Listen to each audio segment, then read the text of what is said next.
Promote a culture of inclusion, supercharge your communication, and unleash the full potential of your teams and leaders with the Inclusive Handbook collection from the Diversity Movement. As part of the collection, I wrote the Inclusive Leadership Handbook with Kurt Merriweather to empower leaders with tools needed to cultivate a culture that fosters creativity, innovation, and employee engagement. Through strategies, exercises, and self-reflection, leaders at all levels can enhance their effectiveness. Learn more at thediversitymovement.com/store. Use code HOL at checkout for 25% of your first order. DEI budgets are under attack, but the goals haven't changed. Whether you're looking to increase your DEI knowledge, expand your market reach, or gain a competitive advantage in business, we have the solution. TDM Library is your single source for expert-curated DEI resources, strategies, and solutions, all designed to help you transform your workplace culture and be a more effective contributor. For $9.99 per month, you get access to our searchable subscription-based digital library. There, you'll find articles, practical how-to guidebooks, podcasts, award-winning microvideos, and more than 700 Q&As, designed to help DEI practitioners, thought leaders, and executives create a more inclusive workplace. Whether you prefer to listen, watch, or read, we have the resources for you. TDM Library goes beyond the basics to dive deep into topics such as inclusive language, the business case for DEI, talent acquisition, and C-suite engagement. For less than the price of a sandwich, you get access to our library of more than 1,000 pieces of original, expert-curated DEI content. Join today and get your first 30 days free. Get your library card now at tdmlibrary.thediversitymovement.com.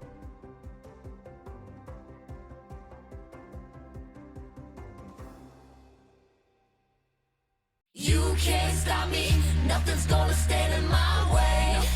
Nothing. I'm gonna fly higher. I'm gonna fly higher. Hey everyone, and welcome to the Donald Thompson podcast. Today's guests are inspiring the Triangle to be stronger and a more inclusive place. Jes Averhart is the creator of the Reinvention Roadmap, a course, podcast, and newsletter that inspires others to grow as entrepreneurs and people. Rob Shields is the executive director of Recity, a co-working space in Durham that encourages collaboration to create meaningful, systemic, and transformational change. They also host a podcast together called Just Podcast, which tackles race relations in our country and what we can all do to improve them. I'm so excited to talk to these two icons about what they're doing with their business and, more importantly, the impact they're having on our community. Let's get to know them a little. Thanks for joining me. Welcome, guys. Thank you. Thanks for having us. So one of the things I wanted to kind of just jumpstart the conversation, just in our style and format, I like for folks to just introduce themselves a little bit and give a little information about yourself that people wouldn't find on LinkedIn that they wouldn't know. And then everybody's really talking as friends. And then we'll just kind of dig into some of the topics of the moment. Jes, why don't you take us away? Okay. All right. I won't give my life history, but I think people would be probably surprised to know that I was raised in a really small town of about 200 people in the Midwest. And why that's important professionally is that it sort of shapes the way I think about my relationships. It shapes the way I see and view women's roles in the workplace. And so that's one thing. And then also just a very family, community-minded spirit that I have, which you now see. Only the peers around you, right, can really speak into your life on this. But I really feel like the community is the foundation of my work. And that comes from being from a small community and seeing the needs that were there. I have a background in sports and entertainment. A lot of people know I did football, basketball, all-star games, raising money for historically Black colleges and universities, and did that in partnership with the Bengals, the Browns, and the Cavs. And then moved here to North Carolina and was like, yo, I'm on Tobacco Road. What do you do here? Everybody's into basketball. I'm an Ohio State fan. So I went straight into corporate America and found a different mindset of work that was not sports related, and ended up working with Capital Broadcasting and directed their corporate partnerships, which led into work with Google for Startups. And the diversity piece, the justice piece, the work that my friend Rob and I spend a lot of time on came kind of full circle in Durham from that work, where I co-founded Black Wall Street and some other things. So I am certainly not wanting for variety in my life. A lot of professional variety, but with an undercurrent of community, I think is the theme. And I can say my ABCs backwards. So there's a fun fact. There's that. That's awesome. Whoa. That's awesome. Rob, what about you, my friend? Man, I was trying to find where to build a bridge to the different points that she named, because I'm learning new things about my co-host here, even on this call. I can't relate to the last couple of things. Here's the bridge I'll make. Jes has worked with the NFL, right, and sports teams. I am 6'8", but don't have an athletic bone really in my body. So what that means is everywhere I go, I have to constantly disappoint people when they ask me, where did I play? And I have to say, you know what? I'm sorry. I mean, I went to UNC Chapel Hill, but they did not invite me to participate in athletics. And then obviously that's always followed by, man, if I had your height, which is a really nice way to say you wasted your life, right? Like if I had your height, I wouldn't have wasted it the way you did. I'm like, can I just please get my fast food order and just go on with my day? But yeah, I love the way you phrase that question. Things that you don't know about me off LinkedIn. I'm married with 4 kids. I got a 7-year-old, a 5-year-old, a 4-year-old, and a 2-year-old. So quarantine has been all sorts of chaos for me the last couple months, navigating this new normal. And yeah, it just very much driven when I think about why Jes and I do this podcast. I've always been drawn to community development work, believe in trying to pursue justice as a personal mission, and know that right now that's at the forefront of a lot of people's minds. And I think there's opportunity there to lean in, and I'm looking forward to where the conversation leads us today. Yeah, no, I appreciate that very much. And I think that, when we look at the macroeconomic environment, the social environment, there's just a lot of unrest, but there is also a lot of opportunity where people are open more than ever before of learning how they can be helpful. And so what I would like you guys to speak on, if you could, is both the Just podcast, right? And that formation and that partnership between you guys, but then also segue into how can people make a difference in a positive way with all the things that they're seeing, feeling, right? With things that have happened to African Americans, things that are happening all across the spectrum. But those two things, right? The foundation of the Just podcast, but then how can people be helpful? I'll say this before I turn it over to you guys. In the work that I'm doing in diversity inclusion with the diversity movement, I'm talking to a lot of CEOs, a lot of folks from the business standpoint, and I've never before seen people genuinely wanting to know what's next and what to do. I'm really used to having to convince people of why they should think about it. And I'm seeing that shift towards, I need some action. I need to know what can be done. And so I do want to take some time and space to give some people some real actionable tips. So I'll turn those 2 points over to you guys and keep the dialogue going. So I first met Jes when Recity was first getting started. So about 5 years ago, when she was working with American Underground, doing her work with strategic partnerships. And I think when you care about the same things, you tend to cross paths at a lot of the same events. Yep. And so I watched over the years Jes's ability and gifting in being a bridge, especially when you're doing corporate gatherings, to be a bridge between the audience and a speaker and really help people process what they're hearing, really maybe nuanced or difficult topics in a very relatable way and in a meaningful way. And so I think the origin for the Just podcast was I always left those experiences at events watching kind of Jes and her element, wishing more people could have been in the room to share that experience.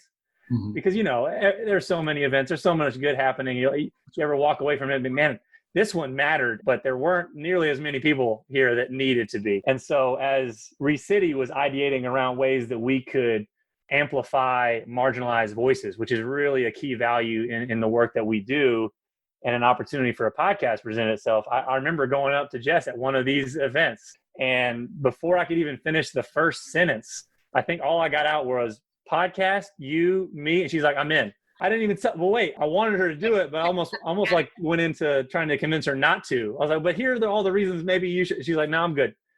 Let's do it. The Just podcast, why we really wanted to lean in to use the medium of a podcast to talk about justice is that, justice is really what Recity is all about. Our vision is to pursue thriving communities rooted in justice, which implies there's a lot of injustice that still exists in our communities. And we've got to talk about it We've got to be honest about it. We have to have open conversation, and then we have to actively work to dismantle it. Jess and I talk about this 400-year-old tree of injustice that has been growing in our nation all the way back to 1619, right? We're seeing the effects of that play out on our screens these last several months in really painful ways.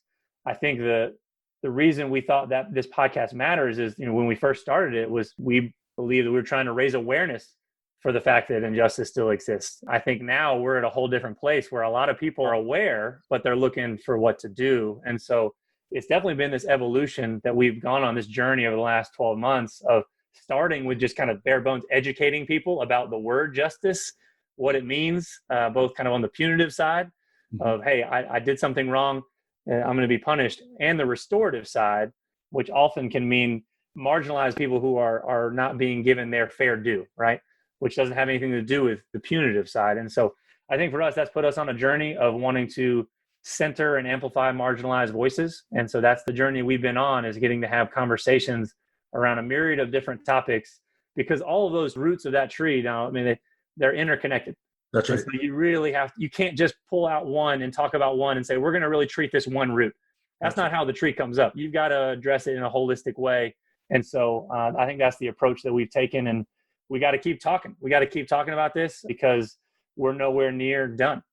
That's right. I love Rob. Oh, seriously, he and I are in so many ways like sort of designed for this work, because I have a few people in my world, my white brothers and sisters, that really do the work. I also have experienced many colleagues, peers, tangential relationships that have reached out to me asking, like, what now, how, in which ways do I go? Point me in the right direction. I'll do what I need to do. I see it. I see it. And I look to Rob, and I know that when they ask those questions, I sort of look to Rob and say, because it's possible.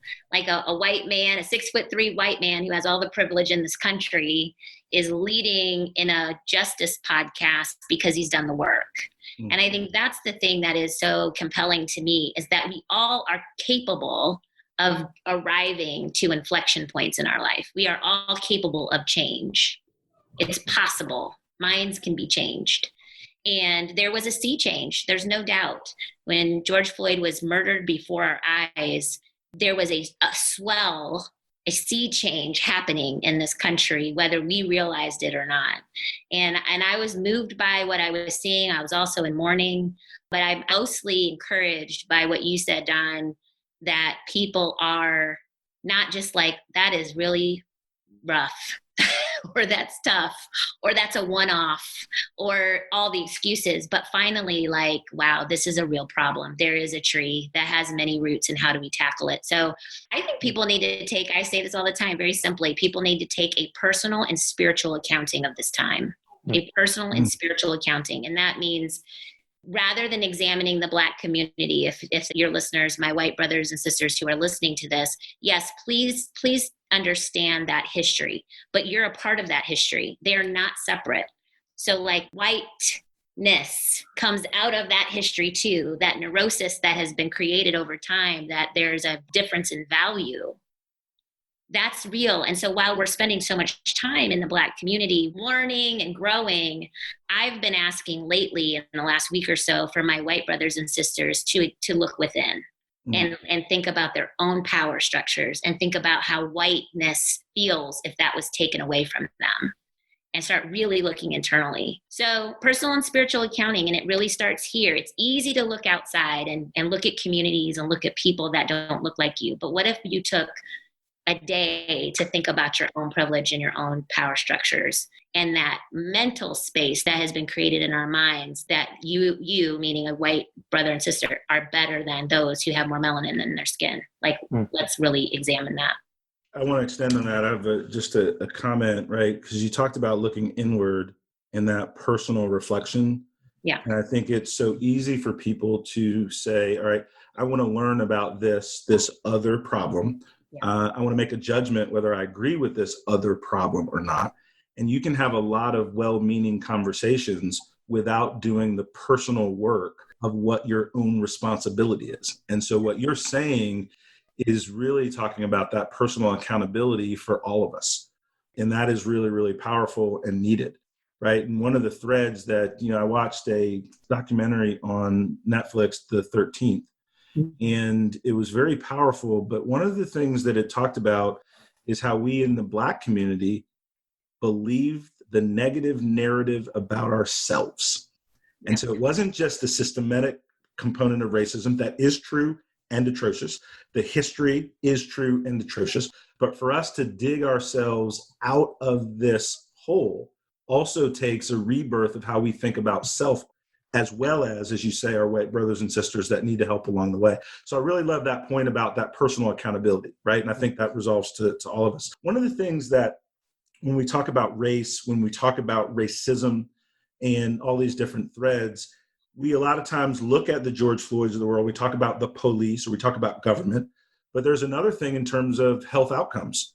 And so when you think about COVID, when you think about a virus, when you think about the way we're looking at solving this pandemic, what are some of the ways that you would share with our audience that race can apply to even a virus in our world that maybe people wouldn't normally understand? That's a really great question and a really sad point that we're about to make. Today in the Washington Post, I don't know if you saw this, Rob or Donald, but 1/3 of so 1 out of 3 Black Americans can now say that they know someone who died of COVID.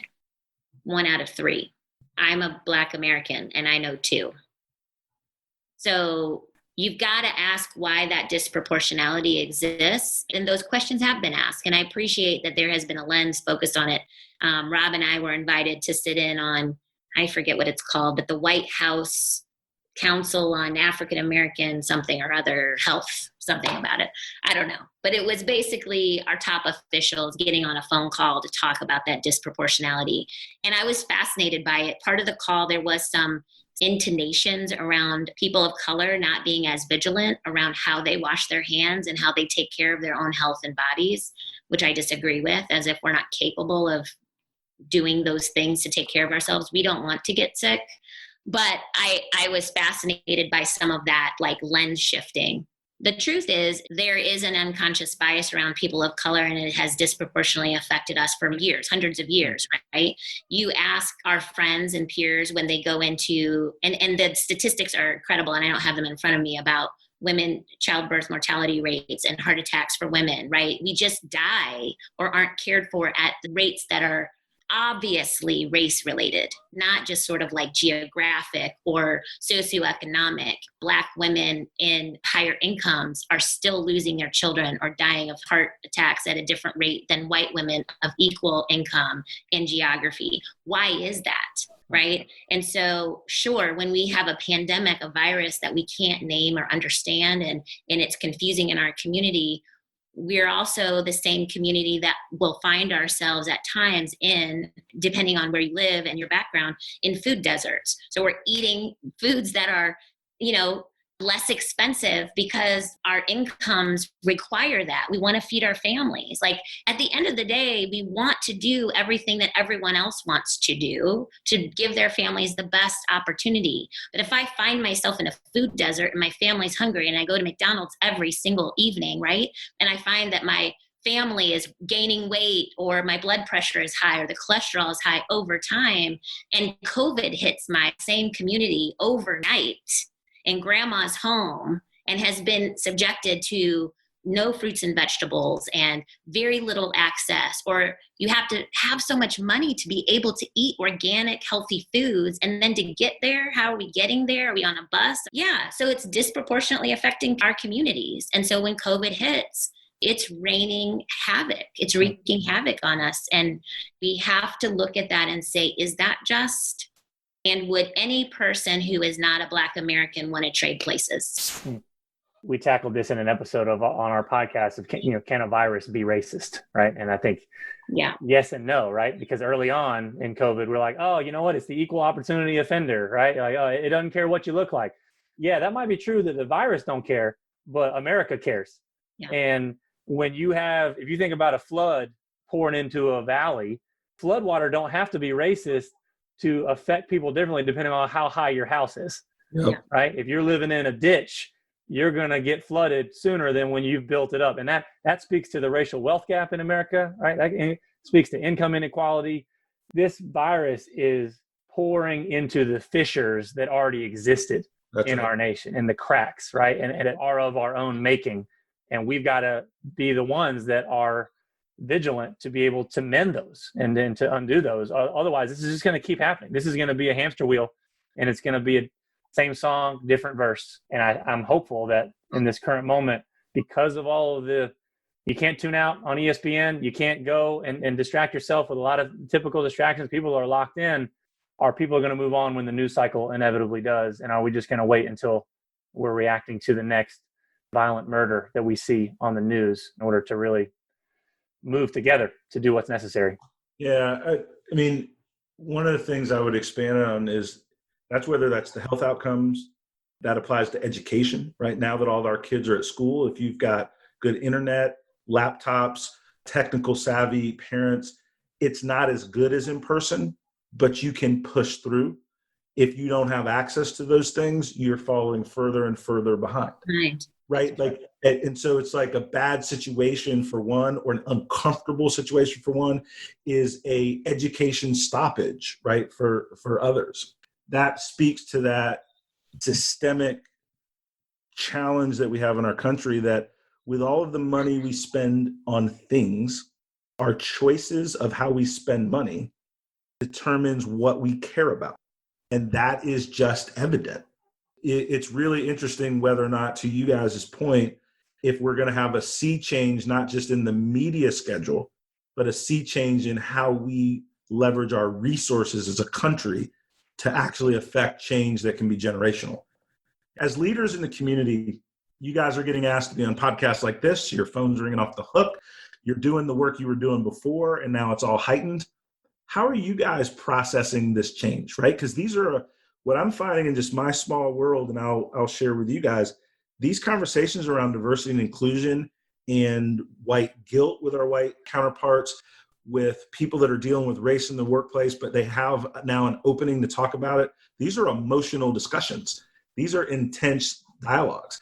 How are you guys doing? How are you guys pushing through and staying energetic with the cause in front of you? Jess and we're processing our own feelings and thoughts on this as we record our own podcast, right? And so the last episode we just did was us just reflecting personally. We didn't have a guest. It's just us sharing our hearts of how are we doing, and really kind of modeling important, hopefully, conversations for our listeners, that we need to be having conversations like that and holding space to process this and lean into different perspectives and hear what it's like. As white people, we need to be hearing the pain from our brothers and sisters of color and how they're processing it differently so that we can learn from that, right? And we've got to find ways to navigate that tension together. To your point, I do see a rush of response, right? And I think that I'm a little cautiously optimistic, because I think that we've got to be careful to make sure, are we really doing an assessment to count the cost here? Because this problem wasn't created quickly and it won't be fixed quickly. And so I want to make sure we don't take a sprinter's approach to a marathon.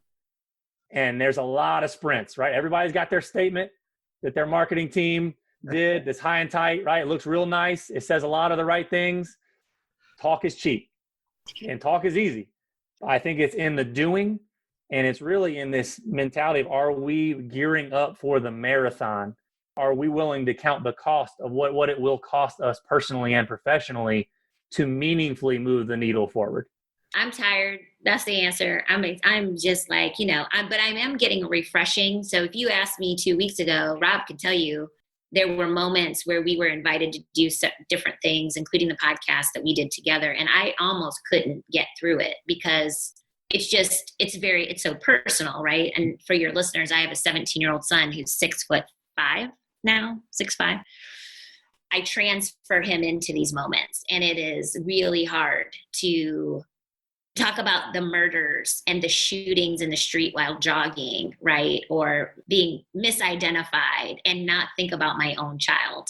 And at the same time, have to educate my white counterparts on that emotional reaction and response to the point that they have an emotional reaction, because you're trying to evoke emotion in them for empathy. And yet, like, it's real for me. It's not like I'm dramatizing it on Broadway. I'm literally trying to get you to feel what I feel. And it is a toll. So thank you for asking, because it is a whole lot. And I know it is for you, and we share mutual friends who are being pulled into these spaces. You know, it's obvious to me that cracks became caverns, right? You maybe knew you didn't do the work before. Maybe you don't have a lot of friends and safe spaces to have those conversations. But then an event like a George Floyd happens, and now that little crack in your life where you really weren't connected to issues became a huge cavern. And you're trying to fill the cavern with people like me and you and others to provide insights at a cost to us. And it is tiring. And I think my peer group has done a really good job of being there for one another. And I'm grateful for that. But it has been a heavy lift. There's no doubt about it. And including yesterday, where I read a corporate statement to make sure it didn't offend anyone of color, as if I represent all people of color. Right. But, right. So reviewing corporate statements that a company that I don't work for. So lots of that stuff, and hoping that I'm doing my best. You know, I'm imperfect too. Yeah. I mean, what I would say and encourage you guys, and things have helped me, and a lot of people have asked sincerely about me as well.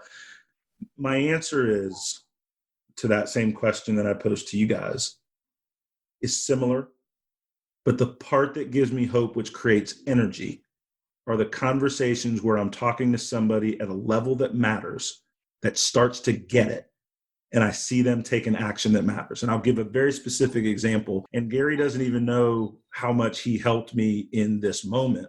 But I was talking with Gary Salamito at the Chamber of Commerce, North Carolina Chamber of Commerce president, and we were having this conversation. He was asking me questions and different things. And then at the end of the conversation, he said, Don, you tell me what I need to do, but here's what I want. I'm going to attend the training that you guys are doing to certify as a diversity executive.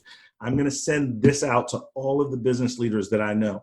I'm going to put this coursework into all my executive leaders. And we started walking down an action list. And because I know that he's a man of his word, if he said he's going to do it, he'll do it. I started to get energy back, right? Yeah. Because of all the conversations that I didn't know were empty or not, I had hit one and then another that weren't empty, because a man that is public said, I will do this. And that started to create some energy. And so I just want to say what that is to me. I had a good friend at the Raleigh Chamber who said this. He's working on this work, Danya Perry. I loved what he said. I was on a call with him yesterday. He goes, it's time to go from statement to strategy. The statements were great and important because they provide sort of the thesis on what it is and how you feel. But now what's the strategy to back it up? And I love that. So that's like the next phase. I don't knock any statement that's been made. I appreciate the efforts out there with corporate America shifting their lens. Hallelujah, praise the Lord. But now let's move to strategy. And that is where the rubber meets the road. And that's what I'm excited about, Don, to your point. Yeah, that's good stuff. That's good stuff. Rob, anything you wanted to add? I didn't want to. Yeah, I think that we have to be careful too as we shift from statement to strategy. You both mentioned examples of when people move quickly in this space. They tend to do collateral damage by basically, I believe that if you're white and you're grappling with these things and you're in a position of power, I think that you're very nervous to make a mistake in this space. And so what you end up doing is the safe play, which is you invite in the person of color to say, teach us, and you put that burden completely on their shoulders. And I think while it's really important that white people work to decenter themselves in this for sure, and amplify and center voices that have been marginalized, not so much that you don't speak at all and you don't do your own work and you don't have the hard conversations with other white people that you need to have that aren't going to be traumatizing for you, right? I think that's where you can, be a part of the change as a white person, is don't go so far to decenter yourself that you put all the work and I'm going to go find that, black friend or black coworker and just basically be like, all right, man, tell me what to do. You teach me. And I think we've got to take that ownership on ourselves to educate ourselves as white people on how we can shift from statement to strategy, but also how we look to recognize and do that audit of the power and the privilege we have and look to transfer and give that power up so others can experience the same privileges that we've had access to. The conversation has to go there. That's right. Because honestly, diversity is good for business until it's not. And everybody's like, oh yeah, diversity is great for business. It's actually great to have a nice officer on my team. But how far are we willing to go with that? Are we willing to go have the power conversation? Because if you don't actually start to diversify the decision-making tables and you start to transfer power, that's where you lose most white people, I think. They're like, yeah, diversity. I love the relationships, but let's not talk about how we close the racial wealth gap. That's not good for business. Yeah. By definition. You couldn't be more right. So I don't have I don't think anything to add. The only thing that I do is, I come from a sales background and different things, is I don't quite say it like that, right? Rob's allowed to. I run a nonprofit. I think I can be a little more honest. Maybe I got a little bit more. I talk about, let's grow the pie together. You know what I mean? Let's create the multi-process for decision-making. But at the end of the day, the decision-making, the relenting of power, is at the crux of the problem in the United States of America, right? Like, that actually is the issue. That's back to that tree analogy. That is the root. That's right. If you think about, and I'll let you comment, right? There's a lot of people that are for or against Trump. They're for or against this in politics and all of that stuff. And I get it. And I understand.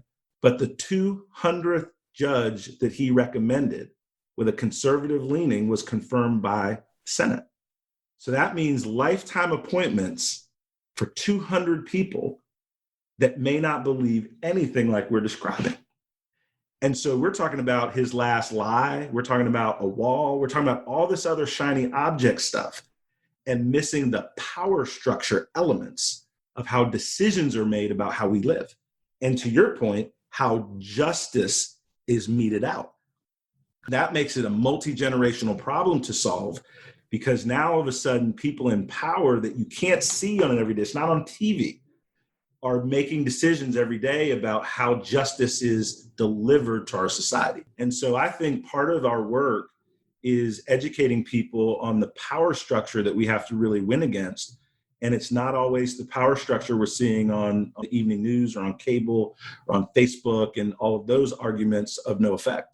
And to make that personal too, because it's easy to blame the government. It's easy to say, hey, policy, and those are things that need to change, but also can be a shield, right? It could be a distraction from the personal audit I need to do. I mean, Jes, you talked about it earlier, this assessment, right? This personal assessment of what power and privilege do I have that I could work to transfer that might be able to move a lot faster than the government red tape. I don't have to wait on the next president to do that. I don't have to wait on the next election to analyze my social mobility story, right? David Dodson, local MDC of Durham, talks about that, of really assessing how did I get to where I am so that I can assess, oh, yeah, I need to know how my story intersects with the story of injustice in our country and our communities, right? And white people, that's the trade we've given up. In gripping for power and in creating race, we have traded, right, to grab power. We kind of lost our own identity and dehumanized ourselves as we've dehumanized others, because we're not tapped into who we are and where we come from. We could talk for hours and hours on this. I want to switch gears a little bit, and Jes, I want to give some space to talk about your new project. Because you've made some transitions, some career changes, and that's just big within itself, right? Independent of all the big things that are happening in the world.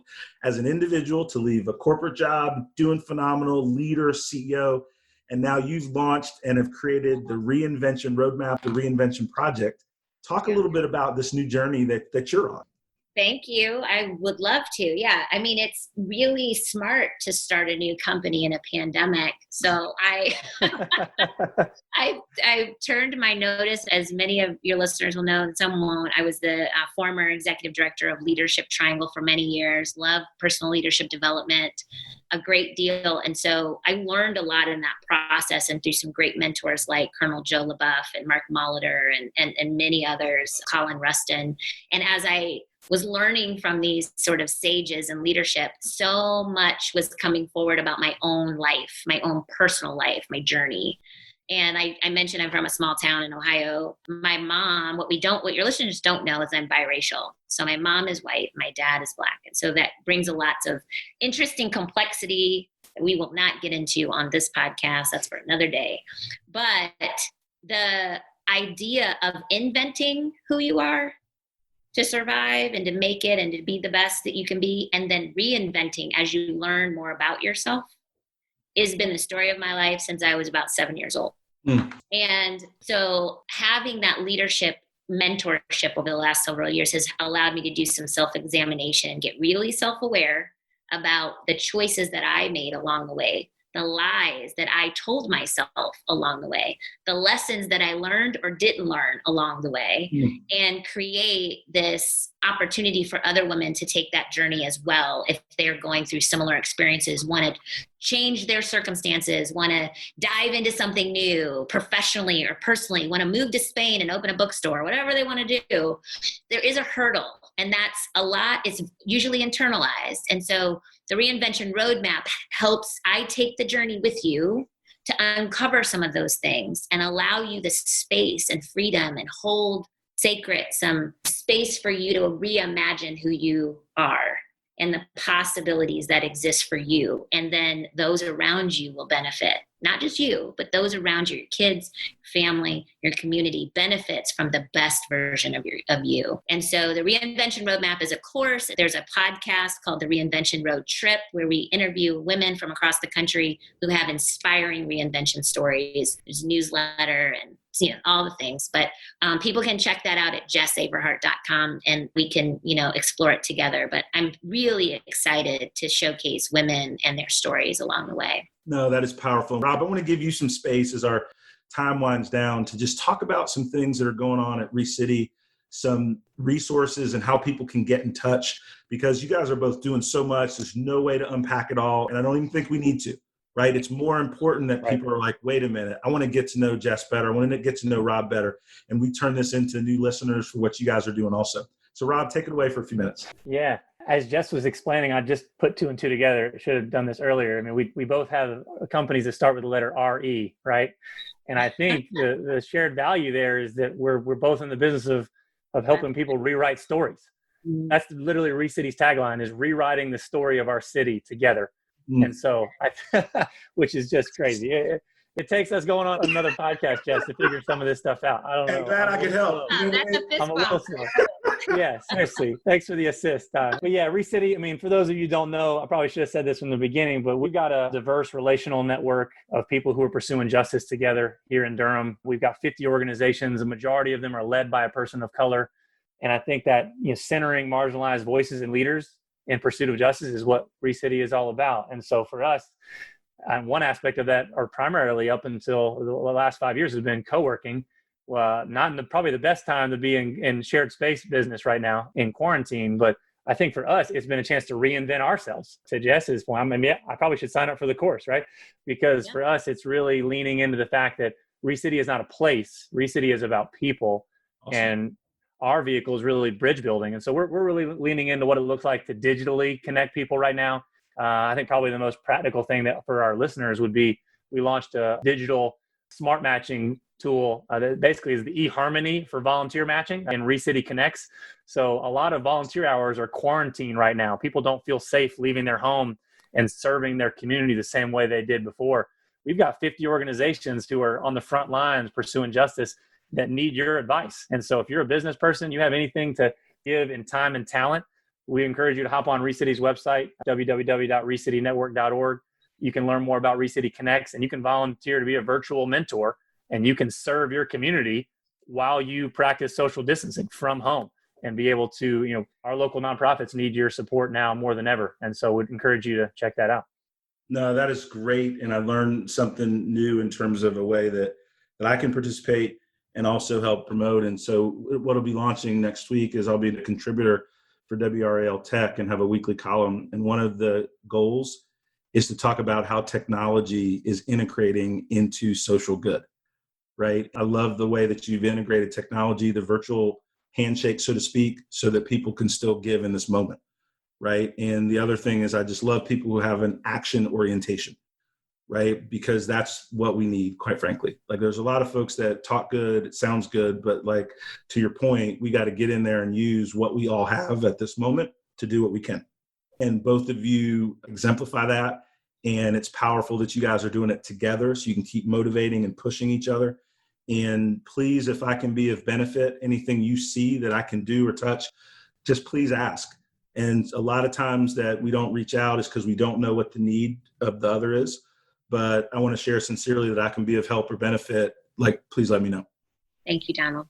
Thanks so much for being on the show. I've enjoyed it. I've learned from you guys. I know you guys are pushing and tired, so I know this hour is a big give, but I'm very appreciative. And thank you guys so much. A lot of fun. Thank you, friend. You can't stop me, nothing's gonna stand in my way.